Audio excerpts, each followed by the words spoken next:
Pierre. Nous sommes ici, dans le Morvan, au cœur de la Bourgogne, sur le site de Bibracte, où nous allons marcher dans les pas de Vercingétorix et de Jules César. Suivez-moi pour une journée gauloise.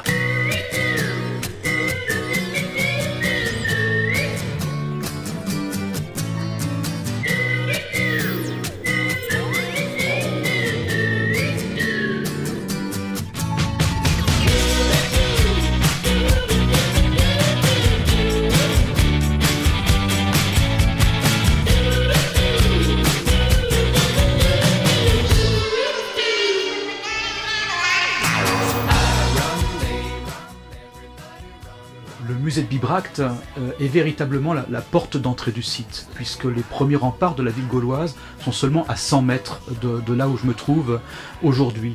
Ce musée est évidemment destiné à présenter l'archéologie de cette ville qui a fonctionné de façon très très brève, un siècle seulement, il y a 2000 ans, le premier siècle avant Jésus-Christ, mais également il a l'ambition de vous présenter un peu plus largement ce qu'était l'Europe à l'époque de Bibracte. Donc ce que l'on propose ici, c'est finalement un instantané sur un moment particulier de notre histoire, il y a exactement 2000 ans.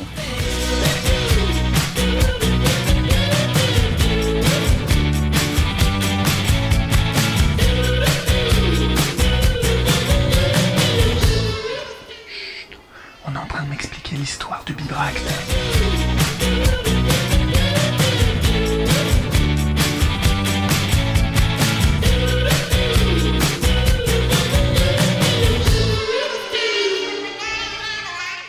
Le musée de Bibracte, c'est aussi la vitrine d'un programme de recherche internationale qui a pour objet de dévoiler les vestiges de cette très grande ville du 1er siècle avant Jésus-Christ.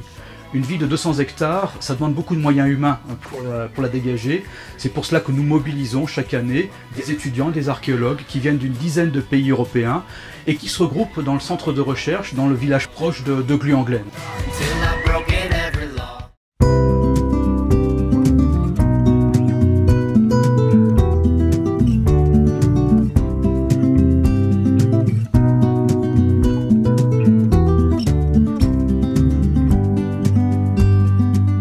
Pour faire la cuisine gauloise, il faut déjà faire son marché, il faut des ingrédients.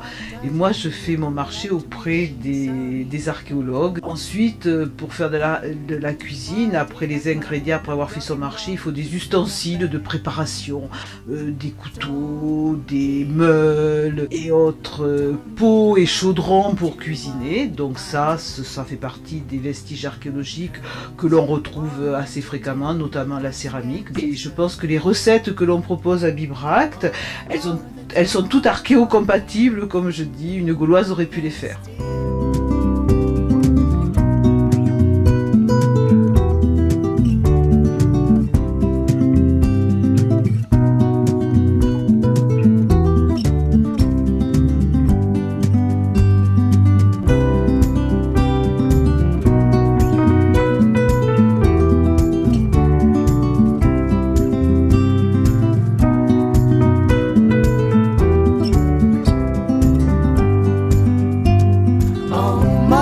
Don't worry, there's still a part of me that is worth knowing, but it makes no sense to me. Oh, it makes no sense to me. Donc ici, un petit résumé de l'histoire de Bibracte sur ce qu'on appelle une coupe stratigraphique. Qui nous montre qu'en un siècle d'occupation de cette ville, de -100 au changement d'air, il s'est passé beaucoup de choses. Oh mother, don't worry, there's still a part of me that is worth knowing, but it makes no sense to me. Oh, it makes no sense to me.